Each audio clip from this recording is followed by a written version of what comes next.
Welcome to the Red Hour on what was a Chiefs bye week, and a couple of teams had bye weeks this week. Atlanta, the Jets, of course, Kansas City, and I don't even know why they gave Dallas a bye week. I think they should have teams earn bye weeks.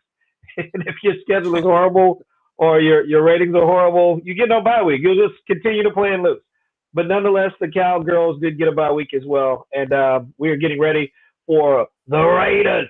It is Raider Hater Week, and we definitely have a lot to hate on this week because Raiders fans have been talking crap, and we'll get into all of that as we get ready to start the show. I am Sean Tyler, in case you didn't know, and let's make our way around the round table here or the little video box, whatever you want to call it.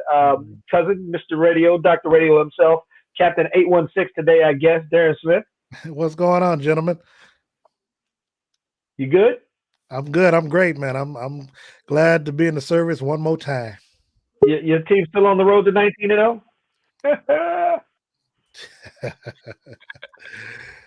Should have picked the Steelers. We go with that one. Right. Also, nephew in the building, Captain Wall Street himself. What's up, Steve Wall? What's going on? It's another good day to be great. It is definitely another good day to be great. And here he is, Elvis fresh from the Face Off Pro convention. It is none other than the inflammable DJ Q. I don't think Q has his microphone. Right, he's on mute. Did you drop your earbuds and curl activator? You good? We can't hear him. See, that's what happens when you show up at 6:35. We'll come back to you, or when you're able to fix that, then just chime in. We'll go with that. A lot of big news happening today out at One Arrowhead Drive. Andy Reid, Brett Veach have renewed their contracts. We don't have any actual contract information, but we do know that they are going to be in Chiefs Kingdom for a while, which adds to the storyline of more Lombardi trophies coming to Arrowhead. I can almost guarantee that it's going to be a fun ride for Chiefs fans who have been devastated for years. We also have former Kansas City Chiefs offensive tackle Ricky Sigler, who will be joining us a little bit later on in the show. But right now, let's talk about some of the big news coming out of the NFL right now. Drew Brees, who people have been complaining about his arm, but the team is winning. But now Drew Brees has multiple fractured ribs and a collapsed lung, and they'll be facing the Kansas City Chiefs on the 20th of December. And no real information has come out about how much he's going to miss, but Drew Brees is like 114, so I don't really see Drew Brees coming back this season. Nephew, what do you think about that? I agree. When you think about the multiple rib fractures, that's 6 weeks by itself, and then we've had Tyrod Taylor. He had his malpractice with getting his lung punctured earlier this season, right before the Chiefs game, Chiefs versus Chargers, and it took him 5 weeks to come back. And of course, he's considerably younger than Drew Brees, so I really believe that Drew Brees is done for the season. And of course, Jameis Winston, he's a guy that they brought him as a backup from Tampa Bay last year, and he's a guy that wants to prove himself. He wants a new contract for next season. So I think. And people are going to say, "Oh, well, Jameis Winston is going to throw, a certain amount of interceptions for, his pass to interception ratio is going to be considerably high." And I'm just like, no, not this year, because he wants to get a new deal. So, I think they're in good hands, and I still have them going to the Super Bowl. Well, they were already up when Jameis Winston got into the game last night. Jameis Winston's first pass was incomplete. But after that, running the ball was right up their alley, and they got another score from it. So if Jameis Winston kind of adapts his plays to the system, I don't see them letting Jameis Winston throw the ball like Jameis Winston probably wants to. No. And they have a running game. I mean, Alvin Kamara. They do. He's definitely he's their running back, their wide receiver. I mean, he's everything. Yeah. And so they have a lot more weapons, I think, that are more proven than Tampa Bay had when he was there. I'm looking at the man named Camara. He is definitely a running beast, and I see that happening. DJ Q, welcome in vocally. Yes, finally. We were talking about the Drew Brees injury and Drew Brees possibly being out for the season because they've been pretty quiet about the extent of his injury. But at his age, a couple of fractured ribs and a collapsed lung, I think Drew Brees is going to be breezing the bench for the rest of the season. Shout out to Carl Johnson too with his right on time, comments about the Saints season being over. I don't see how you can say that their season is over. They have a winning record. The NFC is wide open right now. We talked about it earlier, Darren. If they go with 3-3 the rest of the way out, they're still going to make the playoffs. And they have too many weapons. You can throw anybody in there, and I think they're going to make a run at it. I mean, it's possible, but I mean, look, if they go 3-3, what that puts them at, what's that, 10-3, or I'm sorry, 10-6, or well, actually, I put them at 10-5. I mean, but you still got teams. I mean, you got 3 teams out of the NFC West that are also 6-3. So I mean, you got those 3 teams. You look at obviously Tampa Bay, that will give them a chance. You got the Packers. Now, granted, what kills them is the NFC East because one of those teams is going to make it. But you could have a team, even like the Chicago Bears, still kind of slip up there if this becomes an opportunity for teams to step up in Drew Brees' absence. Now, I'm not saying that Jameis Winston cannot elevate the team or keep them steady above ship, but we know that Jameis is a quarterback who likes to take chances. He will fling the ball. We both know that he'll throw the ball down the field, but that also gives him more opportunities for turnovers, and I mean that's what he's built on. I mean, the fact that they already have a winning record, and we know how the NFC is, and a lot of those schedules can be just as combustible and still put them in a position to play. And with the added playoff games, they've still got a great shot at it, regardless who's the quarterback. Yeah, and they got the Broncos coming up, the Eagles, the Falcons twice, and Vikings, of course, the Chiefs, and then the Panthers. So I think so they're playing JV games for the most part. It sounds like it. Oh no, I ain't gonna dismiss the Falcons like that because they've been playing much better since they've changed head coaches. Yeah, but they got a long way to go to compete. Yeah, but any level that we need to be scared about for postseason. But they can also play the role of spoiler as well, especially since they play the Saints 2 out of the next 3 weeks. That they can, and that's what we're saying. I mean, don't count them out. Yeah, don't count them out. The Saints, not the Falcons. We were talking also about just so much going on in the league yesterday, and so many great games, and there have been some phenomenal plays this season. I mean, we talked about the DK Metcalf play for a couple of weeks, but Kyler Murray, that pass to DeAndre Hopkins last night for the game winner was absolutely incredible. Nephew, can we watch that real quick? Shotgun. Murray out of the pocket. 7 seconds. 6 seconds. Murray heaves it downfield. It is. Oh, it's caught. It is caught. DeAndre Hopkins. Miraculous. It's Murray magic.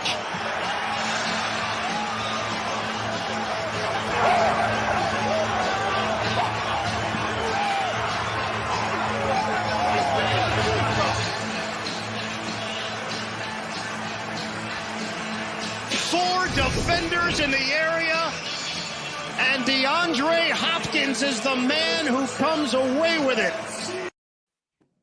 See, I wish I had one of those pins where you could touch on the screen and highlight some of the play, because not only did Kyler Murray escape a sack, but he's running and he's still looking downfield. He sees an opportunity, and what looks like a Hail Mary to the naked eye when the play goes, when they were playing back in slow motion, it was almost with pinpoint accuracy right to where it needed to be. DeAndre Hopkins jumps up with 3 defenders who he posterizes, as a matter of fact, catches the ball to win the game with 2 seconds left. That play right there is definitely going to be the greatest play of the season. I say that now because next week something will happen and be even greater than that. But that play was absolutely incredible. Why you rolling your eyes there, Smith? DeAndre Hopkins. No. Hold on to that ball. No. I'm not rolling my eyes. I'm sitting there thinking about other plays because I still think that DK Metcalf play where he ran down somebody, you know what I'm saying, kind of quality. No. Trust me. That's my favorite play. That Hail Mary, that Hail Mary is great, but no, when you said the play of the season, I'm trying to think of other players that might compete with it. That's all. I'm not denying that. I'm just thinking of other plays. Now come with me and back off of that Hail Mary call for a second. Because you've seen Hail Marys, and Hail Marys, they just roll the ball into the damn air and hope for what's best. Kyler Murray almost passed that ball. And don't forget, he really threw it across his body because he's left-handed. Across his body, on the way out the field, while still being defended, by the way. He still had people in his face. Yep. So that play right there, that was kudos to him. And we also have to remind the viewers that the Texans' Bill O'Brien traded DeAndre Hopkins away for a pack of Big Red gum and a year-long membership to Costco. Hey, that membership to Costco is worth something. And a parking pass to Dollar General on Black Friday.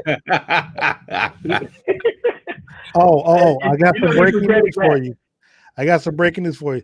The Houston Texans, they've rehired Bill O'Brien just to fire him. To fire him again. Yeah. Can we talk to you for a second, sir? But that play was absolutely incredible last night. And a slew of great plays in last night's lineup of games. Cleveland-Houston game, that was a dud, but Cleveland takes down Houston. The Detroit Lions, the Washington football team, and your boy Alex Smith is back behind the helm. So kudos to Alex Smith for 390 yards in that game. It was a loss, but Alex put some numbers up. He did. I'm happy for Alex, man. Even though I was a guy that's like, man, we don't need to get rid of Alex Smith. Never mind that. But he's to come back from what he's come back from, and to even though he didn't win the last two games that they played, he still balled out. I think he's thrown over 700 yards in the past two games. He's balling. Yeah. Green Bay 24 over Jacksonville 20. Those New York Giants over the Philadelphia Chickens 27-17. Tampa Bay, Tom Brady, he loses a game and comes back like a maniac. 46-23 over Carolina. Tom Brady 341 yards. Are we still Tom Brady? He's still Tom. He's in there. Yeah, that's my Super Bowl matchup with the Chiefs, so I'm not surprised. Yeah, I'm high on them because of the talent that they have. I think they're in a position the Chiefs were in, maybe about 2 years ago, just having all that talent and making sure that it gels in. And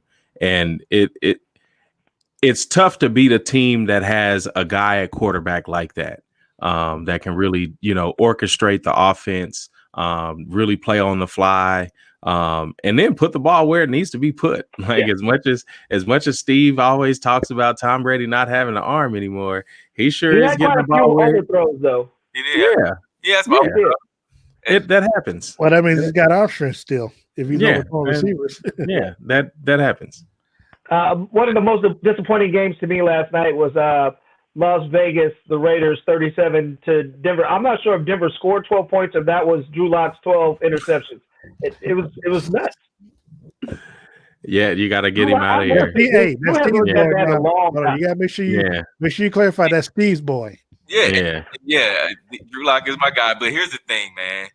Put Drew in a better situation, and I think he would be successful. You give him a dumpster juice for offensive line. You give him, only offensive weapon he has is Jerry Jeudy. Come on, he's. But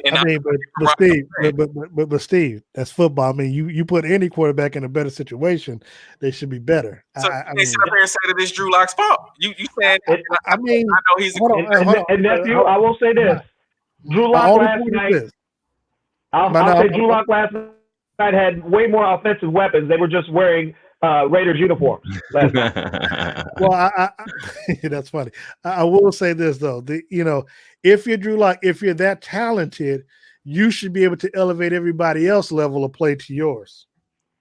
Oh, if you're that guy, if you're that guy, you should be able to bring people up to your level. really? So you're saying that Tito Jackson should have been a much better singer because he was on stage with Michael? He should have been. No. He might have had a solo career. He might have had a solo career. You can't say that because you look at Kirk Cousins. You look at what you can name any of these quarterbacks in the NFL right now and look at them and say, Kirk Cousins went from Washington to Minnesota and made it to the playoffs and knocked out New Orleans twice. Cam Newton, right? He has a great coach. Cam Newton. Why is he not balling right now? Of course, he won last night, but leading up to that, 2 games. You were just saying the man was sick the last 2 weeks, Steve. So I gotta make my point. He's sick. I mean, All right, my point. Come on. Moving on, a game that I thought was going to be a lot more of a scoring explosion than it was. The Miami Chargers game last night. Miami 29, the Chargers 21. I really thought that Justin was going to show out yesterday because Tua, I mean, they did good, but man, I thought that was going to be a ridiculously high scoring game yesterday. Well, technically it was. It cost me $6,000. So they scored more points than I needed them to. Gee. Arizona over Buffalo yesterday, 32-30. The Rams took down the Seattle Seahawks. What happened in Seattle? I mean, your boy looked real bad. Russell Wilson, man. Russell. That's MVP. That's Darren's MVP. Linda, please. That's your MVP. That was my MVP. So don't you go there. You ain't put that out for me. We got you. Hey, I got you on tape about how that was your guy. And I said Russell Wilson would be in the MVP conversation this season. But that game last night was garbage for him. He's out of the MVP running. I think with back-to-back games like he's played. Yeah. New Orleans, San Francisco game yesterday. That he's had multiple turnovers. And New Orleans, San Francisco, it's amazing to think that the San Francisco 49ers were actually the team last year that everyone thought was going to take it all and then come back this season and be right there in the conversation. And no. It's tough for lightning to strike twice in the same place, man. Except the thing is, one Arrowhead drive. The thing is, when it comes to Russell Wilson, one of the things that Stephen and I were talking about earlier, that Russell is always a first half front runner because the narrative every year is he's never received a vote, and so like the first half of the season, his team is 6-0, 5-0, and he's playing well, and so he's always the front runner. But what happens is that once they lose a game, it starts it's like a ball rolling down the hill where it gains momentum. And, once he loses the game, he has 3 turnovers, and then he loses multiple games where he's the cause of the team losing games. And so that initially gets him out of the running. And so by the end of the year, when his MVP vote, he's nowhere to be found. And that's what's going to happen again this year. So basically he's a Patrick Mahomes at the beginning of the season and a Drew Lock at the end of the season. Yeah, basically. Okay. The Pittsburgh Pirates are still steamrolling through the league, 36-10 over Cincy, and surprising last night, Cam Newton takes down the Baltimore Ravens 23-17. Nobody saw that one coming. Nope. In the rain, in the wind. Yeah, the Ravens are becoming a disappointment, man, and it's you hate to see it. Yeah. And sometimes it happens when you overhype somebody. I wouldn't say overhyped. I think they're just having a lot of coaching issues. I mean, they don't have as many weapons, and so now Lamar Jackson has to do everything. We talked about it a couple of weeks ago. Lamar is LeBron. He has to do everything. So he needs to switch NFL teams every 2 years until he can get on a team that's going to get him a championship. No, they need to surround him with talent. And I mean it's the opposite end of what the Chiefs have been. That's very LeBron like that because LeBron, they didn't surround him with a good team. He just left and went to a good team. No, he brought some people with him, of course, but he still had to go out there and win the games. I think to be honest, I think what it is that teams are better prepared this offseason this year to go up against the Ravens in their offense, because they realized that all the running that Lamar was doing last year, he was able to pass, but he didn't really improve on his passing. So now they're challenging Lamar to, if you're going to beat us, you're going to beat us by throwing the football. We're going to take the run away from you. And that's what teams have been able to do. They've been able to take the run away from the Ravens overall in general, trying to force them to throw, because like they'll put 8-9 men up in the box and dare you to beat them, and he's not throwing the ball. So. Well, I say when I say overhyped, it's more of a situation where I think that they're reading their own hype and it's doing damage to them. But Lamar has a whole nother excuse. So let's hear what Lamar Jackson has to say. That's funny. Your season to date, Lamar. I don't know, because we had our ups, at first week, and then we just had our downs. Usually, we're a high level offense, but it's been all right. It's not what we want to be, but we still winning, so. It's all right, I guess. It just from the eye test, it looks like things aren't coming as easy for you this year. Is that a safe way to look at it? That things are. I feel it's a lot of with schemes. We're going against defenses. They calling out our plays, stuff like that. Like they know what we're doing. So a lot of that, sometimes stuff won't go our way if they beat us to the punch. So you're hearing on the other side of the line of scrimmage the defense calling out your plays. That's what they definitely do, like runs, stuff like that. Watch out for this, watch out for that. Sometimes that's what's going on. So that means that they can absolutely hear the other team's plays being called out as well. So why aren't they doing the exact same thing? Exactly, or audible out of it. I mean, you're the quarterback. If you hear them say, "Oh, they're gonna run right or do whatever," check, do what you need to do, so that way they don't know what you're gonna run. Here's the thing: if it's 1st and 10 and somebody said they're gonna run. Duh. I mean, not like they're not gonna run. I mean, if unless they know exactly the exact play and they know what hole that you're gonna go to or who's getting the ball, I don't really see what the issue is. I think it's a way to kind of place blame off of him onto someone else for him not playing well. No, and I love you guys' enthusiasm, especially as fans of Patrick Mahomes. But no, he's right. I mean, if the other team is calling out your plays, the Chiefs definitely had a defensive coordinator a couple of years ago that Tony Romo was able to call the offensive play off of the defensive play that he knew that they were going to run. So that onus falls on the coach.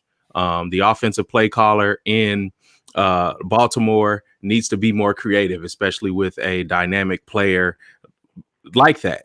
Like Lamar Jackson, a guy that can throw and also can run. And if your play calling is that predictable, where they know exactly what you're going to run and exactly the formation that that you're in, the onus falls on the coaching staff. And he can call audibles all day, but if the coaching staff doesn't insert that into your offensive play scheme. Now, wait a minute. Are you listening to what you're saying? Yes.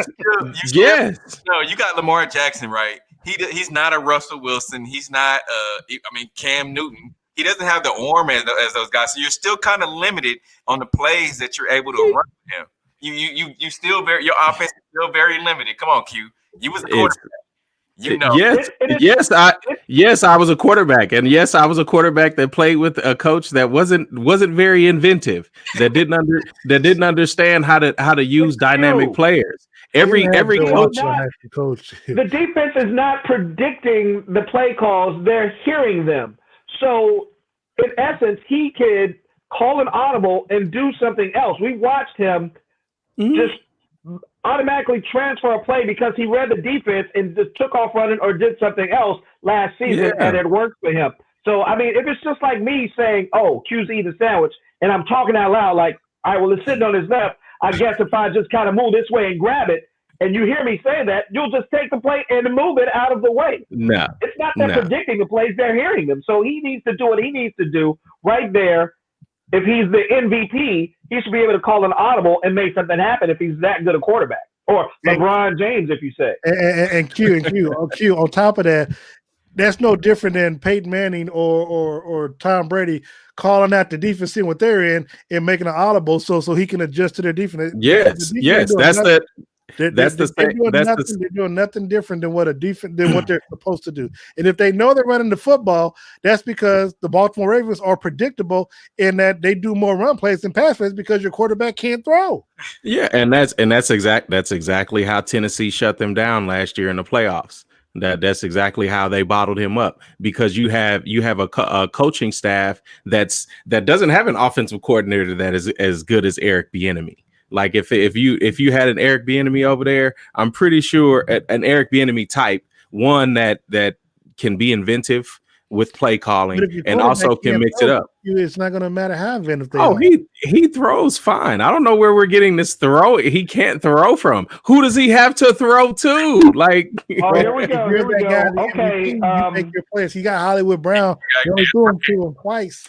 He's got Hollywood. Hollywood Brown is 5'8" and 160. Like, come on. He's in the NFL. He collects a check.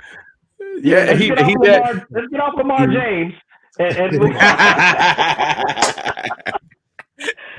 big news out of one Arrowhead Drive. Andy Reid, Brett Veach have renewed contracts. Again, we don't have details, but we did get a chance to hear from Andy Reid, especially on this Raider Haters Week. And we remember when the Raiders won their Super Bowl by beating the Chiefs earlier in the season, they were so excited. They had their own little victory lap around Arrowhead Stadium. So let's hear what Andy Reid had to say about that as well.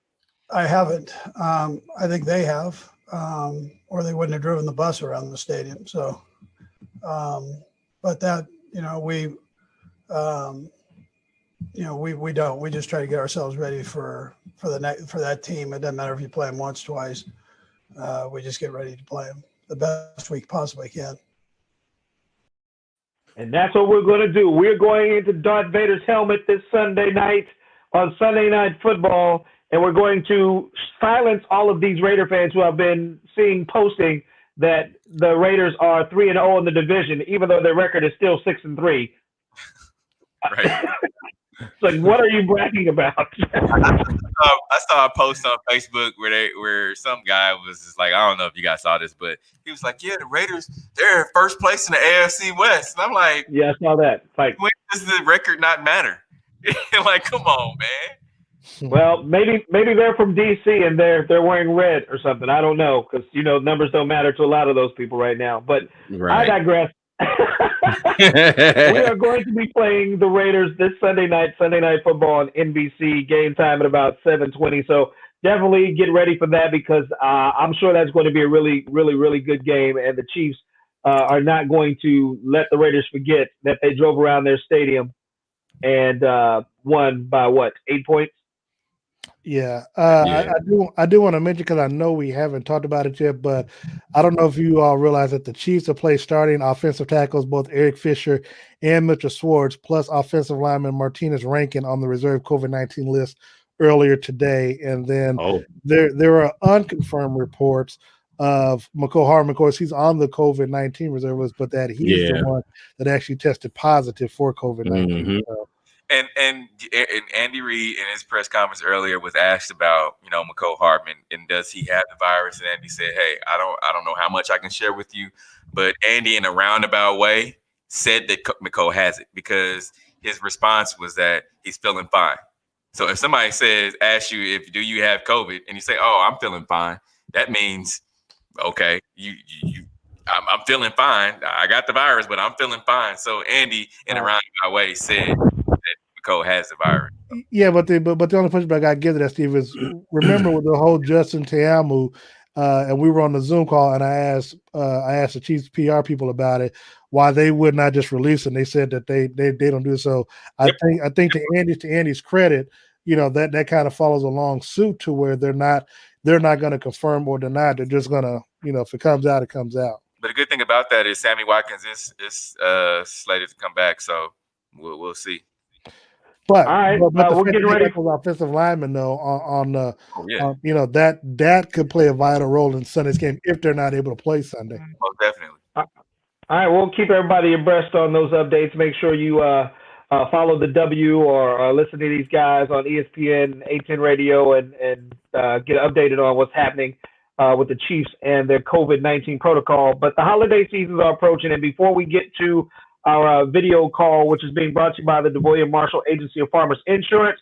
They provide service for your insurance and investment needs with the Farmers Family Atmosphere. Make sure you give her a call today at 816-601-3301. And I see DeVoya is actually checking out the show. So what's up, DeVoya? One thing that I would like to mention during this holiday season, we like to give back. We like to make sure the community knows what's going on. And because 2020 has been just one hell of a year and just a lot of unforeseen anything going on, the Bland Legacy and Phenomenal Kids Child Care Learning Center wants to make sure that they provide holiday memories for families in the Kansas City area through these trying times. So you can join State Representative Ashley Bland Manlove and the Bland Legacy and Phenomenal Kids Child Care Learning Center for the 2020 holiday celebration, featuring a virtual toy and senior gift toy drive and the Vet Rides Corvette Club, gift giveaways, and holiday cruise. And if you would like to donate gifts, visit Amazon Prime to donate toys and senior gifts online. If you want more information, you can visit phenomenalkidschildcare.com or contact Brooke Hollingsworth Bland at blandlegacy@gmail.com to find out how you can give and be a part of making sure you help those less fortunate this holiday season right here in our very own community. And make sure you log on to the Red Hour page, because we'll have it posted on there as well, so you can get that information as we get ready to celebrate the holiday season here in Kansas City. And we've also got some more breaking news that we got to give you about a chance to hang out and enjoy some happy hour, because a lot of new COVID restrictions have come down, and a chance to hang out before those curfews kick in. And because we weren't able to join you live from our favorite place, Soiree's Steak and Oyster House on 18th and Vine, we are going to present the Red Happy Hour, just in time for the holidays, every Thursday through Saturday from 4 p.m. to 10 p.m. at Soiree's Steak and Oyster House in the Jazz District. There'll be the Jazz Lounge featuring some of Chef Anita's favorite dishes as $5 small plates now, and of course, drink specials. Looks like we're losing John. His computer has frozen. But can you hear us? I think his computer has frozen. But so Soiree's Steak and Oyster House is where you should come down to each and every Thursday through Saturday. We're going to be doing the Red Hour Happy Hour, and that's going to be brought to you by us good fine fellas of the Red Hour. So come down and check out some good food down at Soiree's Steak and Oyster House. We're going to take a quick break. Coming up, we have our special guest, Mr. Ricky Sigler, former offensive tackle of the Kansas City Chiefs. We'll be right back.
And we're back in on the Red Hour with myself, Darren Smith, DJ Q. And we have a special guest coming on to hang out with us. I guess. Yeah, it's a good friend, good buddy of ours, Steve. Of course, we get a chance to see him when the season is in play, and we're all in the press box. Former offensive lineman from the Kansas City Chiefs, who won a Super Bowl, a real Super Bowl ring when he played for the San Francisco 49ers, Mr. Ricky Sigler, joining us on the show. Ricky, good evening to you, man. Yeah. Good evening, gentlemen. How you guys doing? Can you hear me? Yeah, we can. Yeah, loud and clear. Yes. Okay, you got me. Good. How you guys doing? Fine. Steve, I'm going to let you start off if you like. Yeah, Ricky, how you we appreciate you joining us, man. Darren talked about you winning the ring, man. Were you able to get a ring with the Chiefs?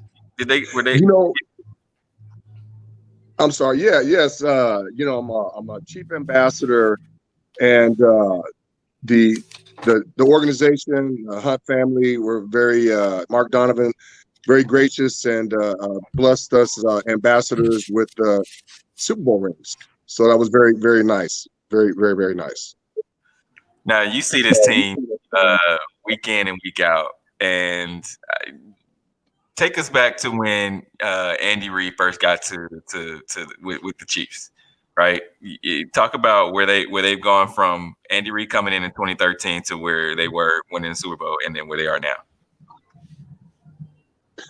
Well, Andy came in with somewhat of a pedigree, and I as a former player and a fan of the Chiefs organization, the team, was excited about Coach Reid coming in. I knew what he brought to the table, and he's a player's coach, which I think is important. Able to relate to the players, and schematically he has some good schemes and things, and he assembled a great team. And I think with all the players that they put together and the different positions, of course, the main one was with Patrick Mahomes and drafting him and having that foresight. He has the ability to see talent in places I think sometimes other teams might overlook, or take a risk on players that other teams pass on, and he's able to bring them in and kind of school them up a little bit, show them a little TLC, and get the best out of them. And so it's exciting because for once it looks like we might have the makings of a dynasty. We just stay consistent and healthy. Chiefs should win a lot of games and hopefully make it to quite a few Super Bowls here. Hopefully again this season and more seasons to come. Now, Ricky, a lot of people don't know. Obviously, you're a Chiefs ambassador, but you also work through the NFL. What is it that you do each game when there are obviously fans in attendance? What is your role with the NFL when you cover the Chiefs? Well, I'm a uniform inspector. Been doing that for a number of years. I've kind of lost track. I got the job back when Dick Vermeil was coaching here. And so essentially my role is just making sure guys are in compliance with the National Football League and the expectations of how the uniforms to be worn, making sure there's no unlicensed apparel or anything of that nature with the uniforms. And that's, in a nutshell, that's what I do. Obviously this week, big week, Chiefs, Raiders. You've been, you've played a number of years with the Chiefs and you've gotten into a number of those battles. Can you take us back to, when you played some of the battles, some of the stories that you can share with us about your time with the Chiefs playing against the Raiders? Well, it's a heated rivalry, and give a little history as far as, when I came into the picture in 93, dating before that, when Marty came, to the Chiefs, I want to say in 1989, up until the time he left or he's retired in 98. Raiders week was like getting ready for the Super Bowl. It was more intense. Coaches, vocal, players, it was just really like we were getting ready for a Super Bowl. And excuse me, guys, I got a little cold coming on, so forgive me. But it was just a very intense, getting ready to play the Raiders. And so the whole kind of theme was, we got to hit him in the mouth. This is Marty. For 4 quarters, you hit him in the mouth, they'll roll over.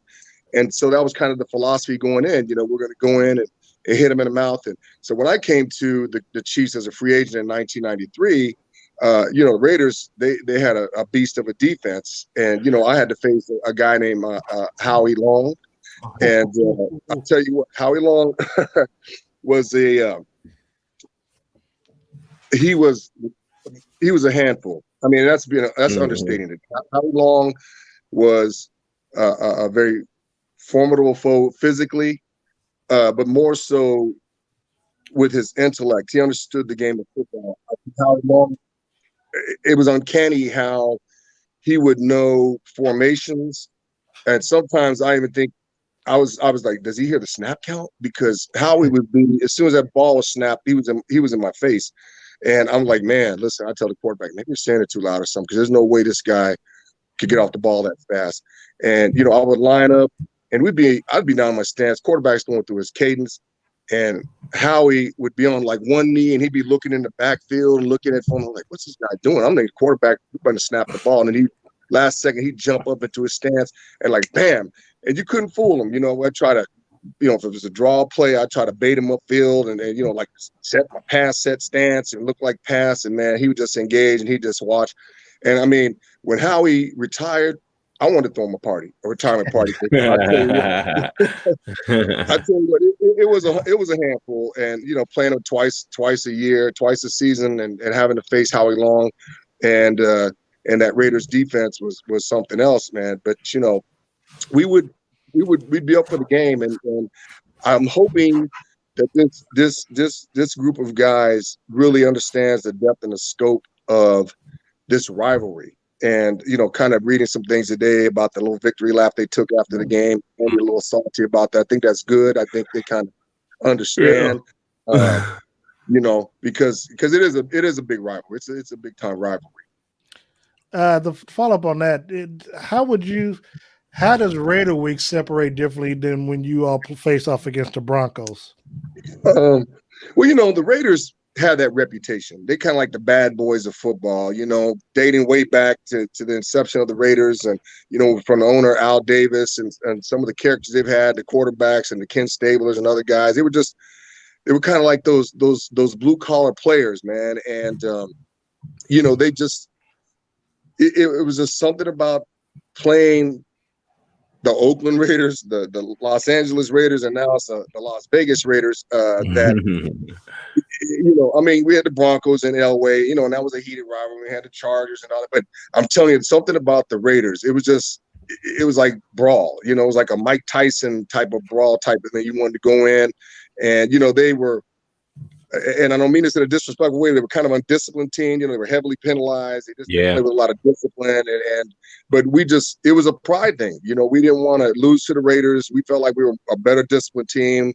And, you know, go in there and just play hard-nosed football, and we could beat these guys. And we just kind of, you know, it just trickled down from Marty to the rest of us because of his disdain for the Raiders. You know, he just couldn't stand them. So we just adopted that, and so it was, you know, we had our rivalries, but the Raiders were always the number one rivalry. Now we have, if you're just joining in on our the Red Hour, we have former Chiefs offensive lineman Ricky Sigler, brought to you by the Boyer Marshall Agency of Farmers Insurance. Ricky, looking at it from a lineman standpoint, talk about the Chiefs offensive lineman right now, because I mean they've had some ups and downs, of course, this season with injuries and even looking into last season. But just talk about what you're seeing from these offensive linemen. Well, you know, unfortunately with the injuries, they've had to plug some guys in and you know, it seemed like patchwork linemen. And I want to say it was the Buffalo game? One of the games, they kind of had 2 or 3 new faces in there. And those guys really, you know, rose up to the occasion and played well. And, you know, and in this league, and especially in this day and age, what's going on with the COVID and all that stuff, and some guys opting out or whatever, it's kind of a next man up. And it's, you know, they have to look at it as an opportunity for me if I'm put in there due to injury or whatever, my turn, you know, my time to shine. And so, you know, they've had some up and downs and some struggles, but, you know, considering there's been a lot of, you know, shuffling and changes and some injuries, I think they've held themselves pretty well. And of course, it's a lot of pressure, you know, being the reigning Super Bowl champs to come in and have to live up to that reputation, you know, and the pressure of having to put guys in that haven't played a lot or are playing positions they haven't really played, or that's not their primary position. So I will say all in all, across the board, you know, I'm considering the circumstances, I'm pleased with how they're playing. Obviously, you can look at any position and say, hey, they can play better, but for you know, they're 8-1, so that speaks for volumes for themselves, you know. Now, before we let you go, you said it when you first came on, and a lot of people have been throwing, even, you know, former Chiefs players and Chiefs players, they're throwing around that D word, dynasty. Do you really believe that these guys can run the table and have a dynasty, like you say? Well, I really do. And a lot of that is pending the health of the team. We've seen in the league a lot of injuries at key positions, and I think we've been very fortunate that our key players. We've had some injuries here and there, but our core guys. Of course, we got to keep our quarterback upright and healthy, and other positions, and we have some good depth at the skill position. Receivers. Watkins goes down. We got guys that can step in, and I believe that if they've got to hit that stride right now. This is that time of the season where they've got to start, really hitting the peak, and that starts Sunday with the Raiders and going in and to Las Vegas and getting that victory back from them. And if they stay healthy and they just continue to improve, I believe we can make it back to the ship. That's what I'm hoping for. Ricky, we appreciate you joining us. Hey, thank you, fellas, man. I appreciate it. All right. Thank you so much. That is All right, thanks, man. Former Chiefs offensive lineman. That's Ricky Sigler, brought to you by the Boyd Marshall Agency of Farmers Insurance. We're going to take another quick break. Coming up, we're going to give our predictions of this Sunday's game. We'll be right back. Yeah.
Back here with the Red Hour.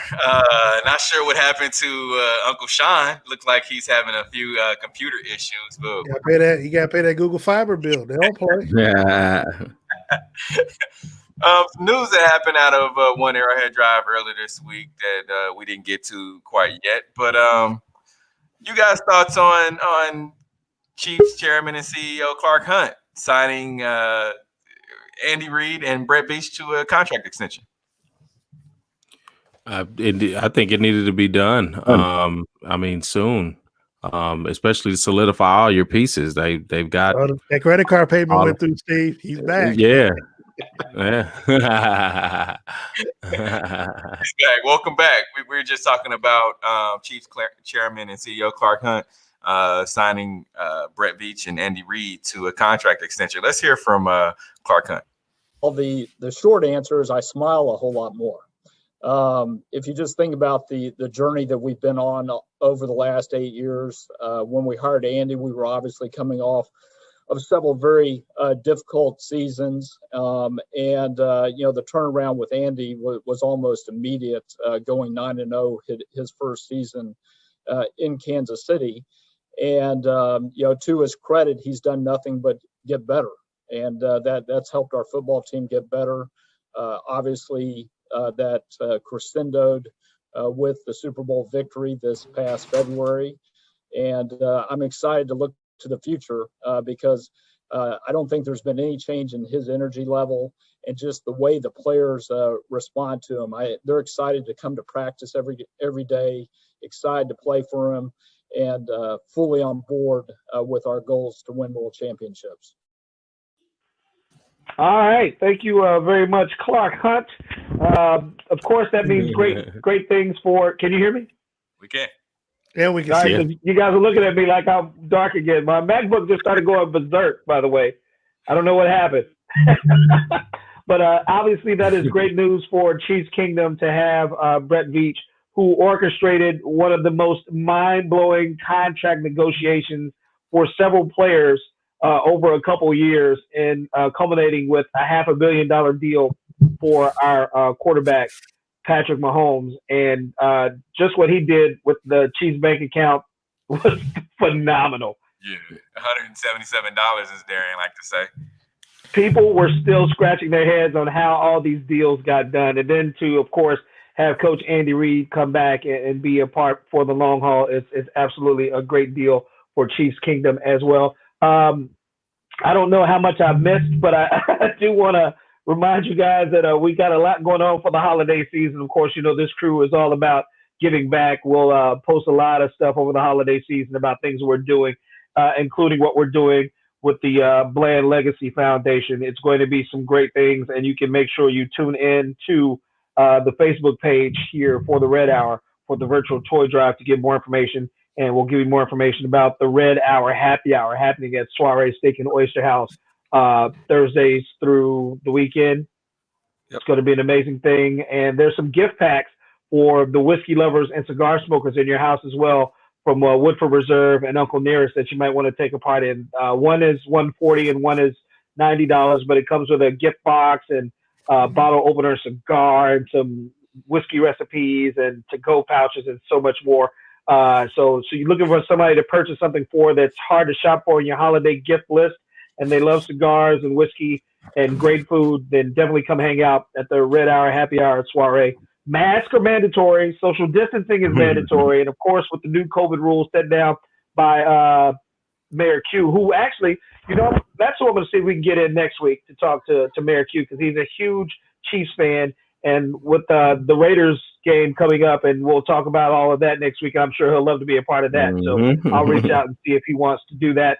And got to send a shout out again to Devoya Marshall Agency of Farmers Insurance. She's taking care of us, and in turn, she wants to take care of you. If you need some insurance, she's got you covered. They do it all for you. They provide services for your insurance and investment needs with Farmers Family Atmosphere. Call her today, 816-601-3301. Devoya Marshall, thank you so much. She is sponsoring our video call-ins and also our Red Hour contest. By the way, did we already give that away? We have not yet. We have not. All right, then it is now time. And again, you can enter to win for your chance to pick up the weekly Red Hour prize pack right here. There's a link that you can click on the Red Hour page, and it registers you for a chance to win. And this week we got some great prizes. And let's see who this week's winner is, nephew. This week we have Miss Kenyatta Rollins. She is our weekly contest winner for this week. And she is going it's pretty cool. This week's prize is pretty cool too. She is going to be getting a Patrick Mahomes Christmas ornament, which you can hang on a tree. So, man, it's lovely, man. I like it. That's what's up. So, Kenyatta, congratulations. Thank you for tuning in. And I remember she used to come by and see us almost weekly at Soiree down on 18 and Vine when we could do real life stuff in person before COVID. Yeah.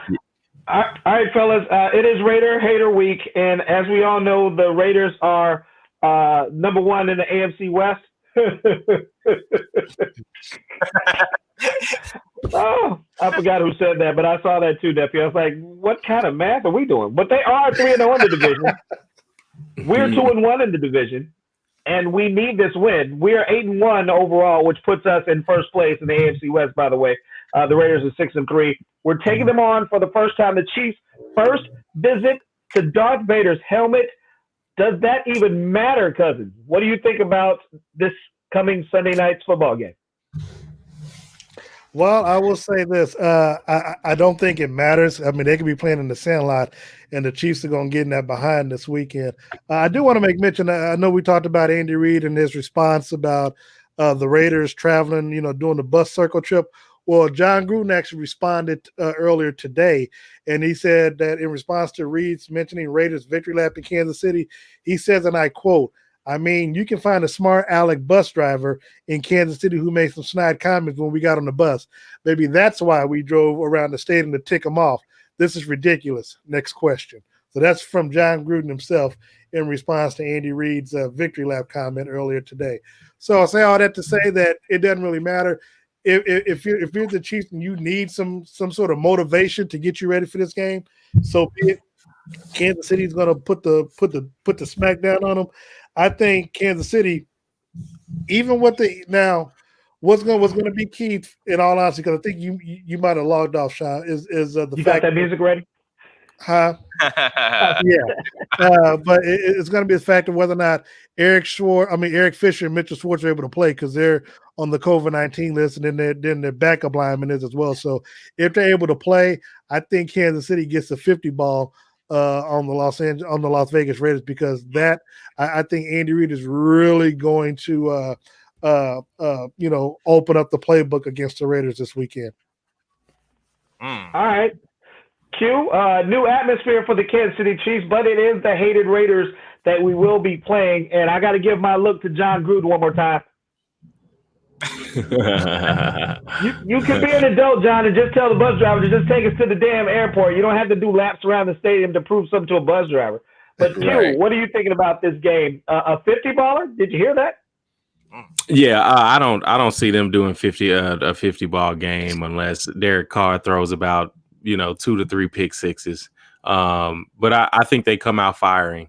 Again, I think the Chiefs are at a point where they aren't going to do anything outside of what they do well, and especially on offense, they're doing everything well. Everything's kind of clicking right now, and the only worry I have is that defensive secondary, and how they're able to shape up, against the Raiders. But outside of that, I think they come in. They may hit high 30s, low 40s, but I think it stays a little closer than that. I think they try to tempo the game, and it may be a 20, let's say 28-13 game.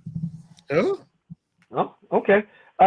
Nephew, this is fresh off a bye week for the Chiefs, so they got some rest. Mm-hmm. And I don't know if that adds to some of the COVID protocol quarantine days for some of these guys. But again, we're visiting a new stadium we've never been in before. It's not like they played in Vegas before, because this is a brand new facility for an NFL team in the city of Las Vegas. So do you think that factors into this, or will it just be Chiefs Raiders as usual? Yeah, I mean, you look at, like you said, they're coming off the bye week. Andy Reid is 18-3 off of a bye week, and he's 3-0 against the Raiders off of a bye week. So I think Patrick Mahomes and company, they're gonna put up some numbers. I don't know if it'll be 50, but they're gonna score. They're gonna score over 30. And then, if you guys can remember back after post game, after they lost to the Raiders earlier this season, what Tyrann Mathieu said, the safety for the Chiefs, he said, "I'm pissed off." He said, "I haven't been motivated motivated like this in a long time." So they needed a loss like that earlier in the season to get them to not be complacent, so to speak. And I think this is going to be a Le'Veon Bell type game. Even though they're going to be in the Dome, there'll be no fans in Las Vegas. Of course, a lot of Chiefs fans will be traveling out there, but there won't be any fans inside. And so I think the Chiefs will need to hype themselves up. They'll need some huge plays. Tyreek Hill, he'll have a heck of a day.